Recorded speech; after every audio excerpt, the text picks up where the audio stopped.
Damos la bienvenida a Javier Merino, le damos la bienvenida a Gabriel Merino. Él es analista internacional e investigador del CONICET. Nos parece muy importante convocar aquí a quienes hacen ciencia, a quienes investigan desde hace mucho tiempo lo que está pasando en el mundo. Así que para nosotros, Gabriel, como siempre, es un gusto volver a saludarte. ¿Cómo estás? ¿Qué tal, Martín? Un gusto también para mí estar con vos.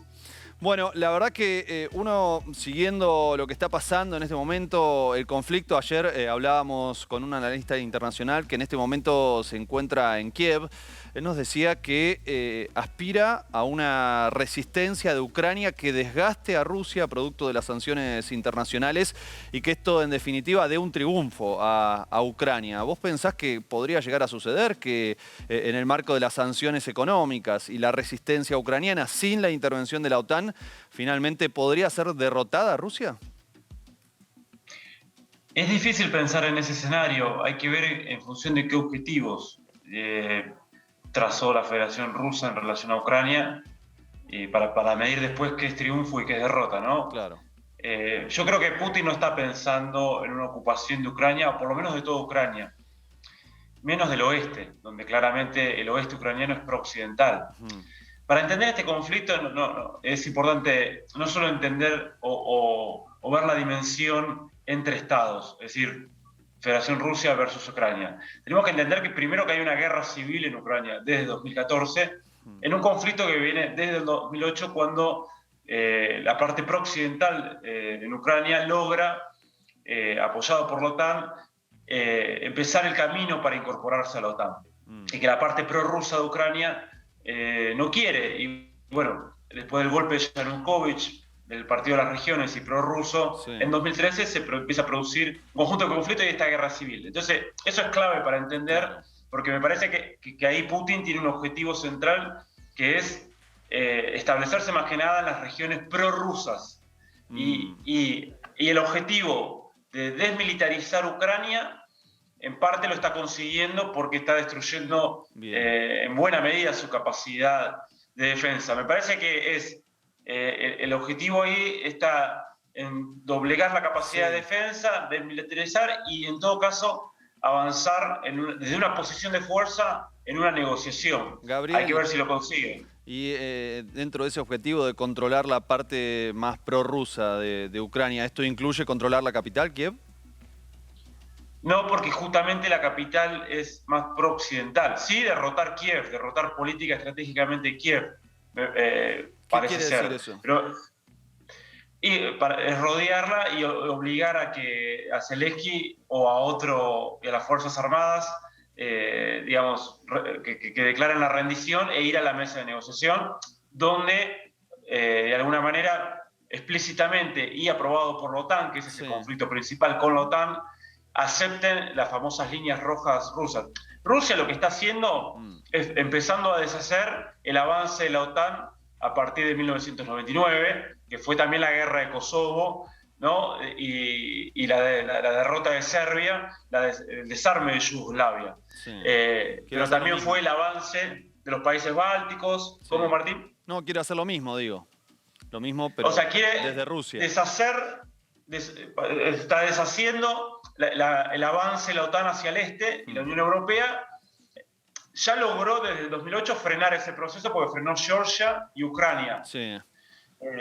Y ahora me parece que de 2014 ha cambiado el panorama. En 2015 frena en Siria la caída del régimen de Bashar al-Assad que propiciaba la OTAN. Entonces ya se paró de otra manera. Y desde 2008 a 2015 modernizó fuertemente sus Fuerzas Armadas y hoy tiene un colchón estratégico que es China, pero que es también la India y que es Irán, que es una gran masa de poder euroasiático. Entonces, esa gran masa de poder euroasiático está modificando el mapa del poder mundial y me parece que en ese sentido Rusia, Moscú, está entonces pasando de una posición defensiva a ser mucho más claro y más asertivo en sus líneas rojas y en su enfrentamiento con la OTAN. Bueno, hablemos, si te parece, Gabriel, de un actor que parece dormido en el medio de todo esto. No se menciona demasiado, pero claramente es el actor que más le preocupa a Estados Unidos. Hablamos de China, es el actor económico que le está disputando la hegemonía. Y te quería preguntar si para vos, en algún sentido, esto es un comienzo, a los codazos, pero un comienzo al fin del multilateralismo y de una dimensión en la cual hay una potencia que sigue siendo la más fuerte, pero claramente comienza un escenario declinante y otras potencias, otro sector, un poco en relación a lo que venís diciendo, que empiezan por lo menos a marcar un terreno de cierta igualdad, ¿no? Ya el hecho de que no sea Estados Unidos y sus aliados los únicos que se asumen la potestad de bombardear otros territorios, otros países, es un verdadero cambio. Por primera vez, creo que más o menos en 20 años, un poquito más incluso, vemos un contexto en el cual ya no es Estados Unidos, sino directamente Rusia, el que interviene en otro país y se asume esa decisión que antes la tenía Estados Unidos y que hasta hace poco incluso lo hemos observado también con algunos aliados, como te decía recién, el caso de Israel, el caso de Turquía también en territorio sirio. ¿Vos pensás que aquí empieza a cambiar un poco, empiezan a cambiar esas reglas de juego? Sí, fíjate que en 1997, cuando se traza el plan más explícitamente de avance de la OTAN Sí. hacia el este, más allá de Europa del Este, Rusia y China hacen un cambio estratégico que es empezar a acercarse, a acercar posiciones, después de varios años, de décadas, ¿no? de hostilidades, de divisiones que aprovechó muy bien Estados Unidos, pero también aprovechó China, y declaran que es necesario avanzar a un mundo multipolar. En 2001, estas dos grandes potencias de Eurasia arman la Organización para la Cooperación de Shanghái con los países de Asia Central. Y empiezan a poner ahí también un freno, ¿no?, a las intenciones de Occidente de avanzar con los países de Asia Central. Y vimos ahí un primer enfrentamiento que fue Afganistán, que estuvo más tapado en ese sentido, lo que implicaba en esta lucha más global.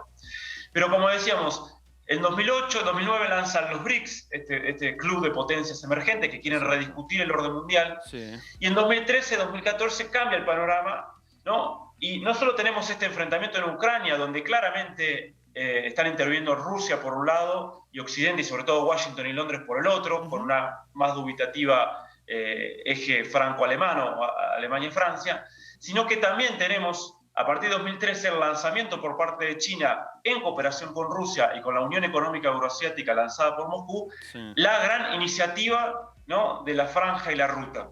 Esa iniciativa de la Franja de la Ruta, ¿no?, de la famosa Ruta de la Seda, claro, que acaba de firmar, que ya tiene 147 países adentro. Sí, sí, y en el mundo la ONU reconoce alrededor de 150 países, o sea que ya es un número significativo.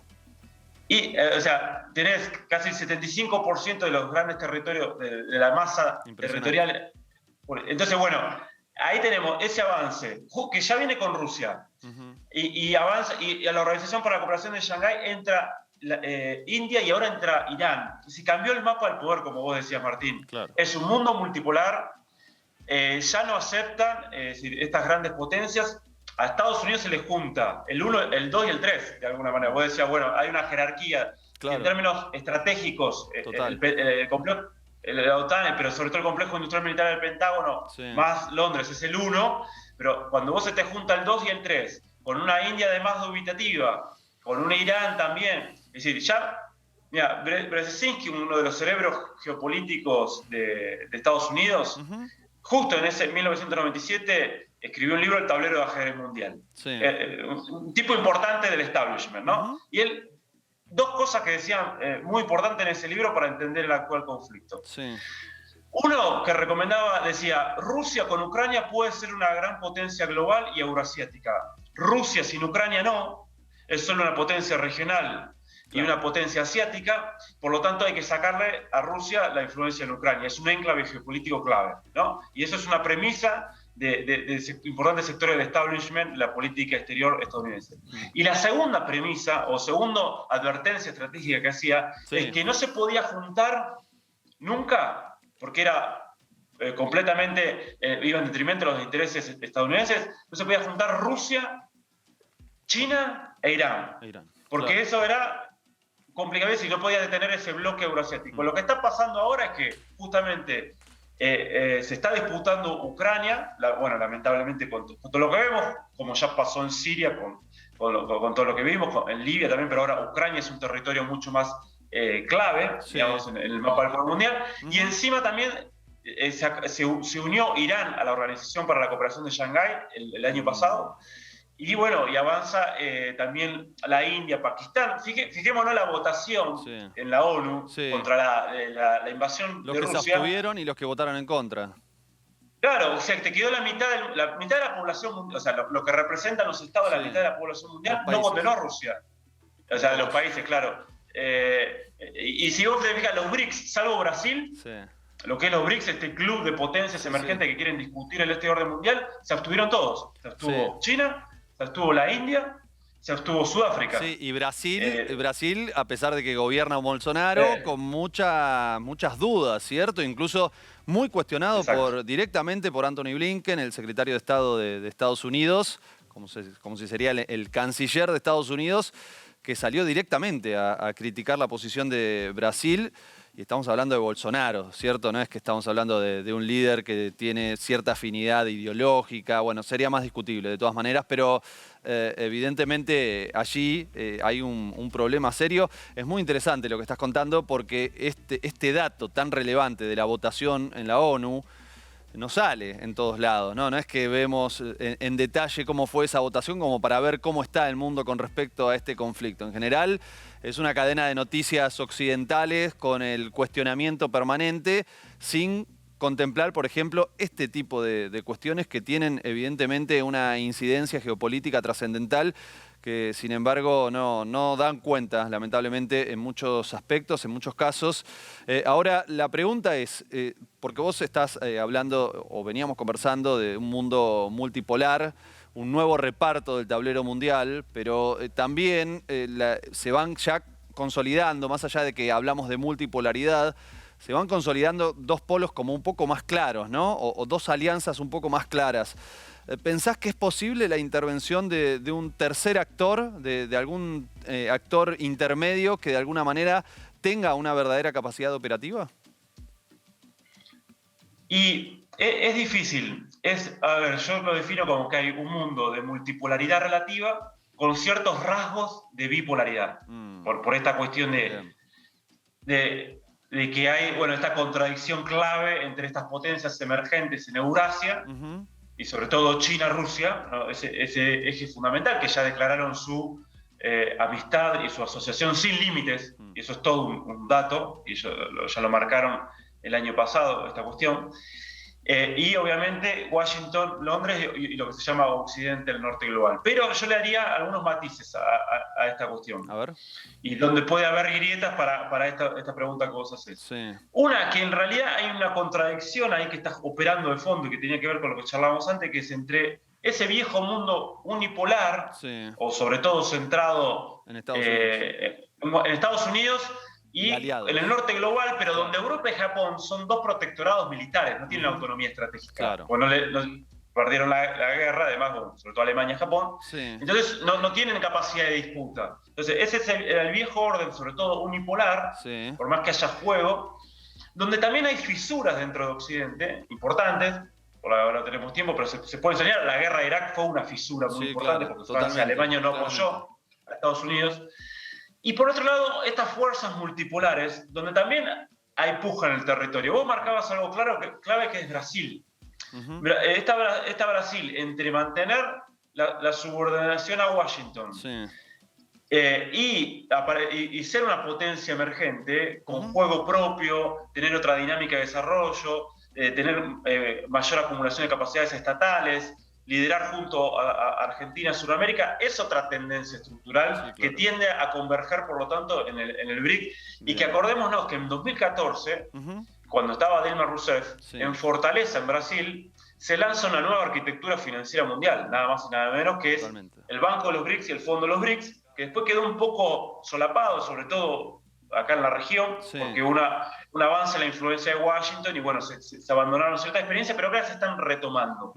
Entonces, en esta multipolaridad puede haber actores y hasta incluso la propia China, y hay que ver el rol de otros países, hasta Francia está inclinado por jugar ese papel de árbitro y diálogo. Mira vos. Entonces, bueno, todavía no está claro quién, ¿no? Pero pero hay intersticios, porque si bien es bipolar, sí, la dinámica es multipolar también. Vos marcaste también lo de Israel. O sea, fíjense que no hay linealidad en este conflicto.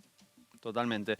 La verdad, Gabriel, interesantísimo todo lo que estamos conversando en este contexto. Me dan ganas de seguir analizando algunos temas. ¿Qué pasa con Trump en este escenario? ¿Qué pasa, por supuesto, con nuestra región? Algo mencionaste recién en relación a Brasil. ¿Qué pasa con Europa? ¿Qué rol va a jugar? Si puede jugar un rol de conjunto o no. Putin dijo, bueno, es hora de armar una nueva arquitectura de seguridad europea, como diciendo, salgan de la OTAN, ¿no? Esto que vos decías, o sea, armen su propia estructura militar si quieren, pero no me metan en el medio de Estados Unidos. Claramente los divide y los debilita en ese contexto, si efectivamente consigue eso. Pero bueno, allí hay muchos temas que me parecen muy interesantes. Seguramente vamos a tener la oportunidad de volver a conversar, como ya lo hicimos en otros casos. Así que te queremos mandar un gran abrazo, saludarte y agradecerte mucho por tu tiempo para conversar con nosotros.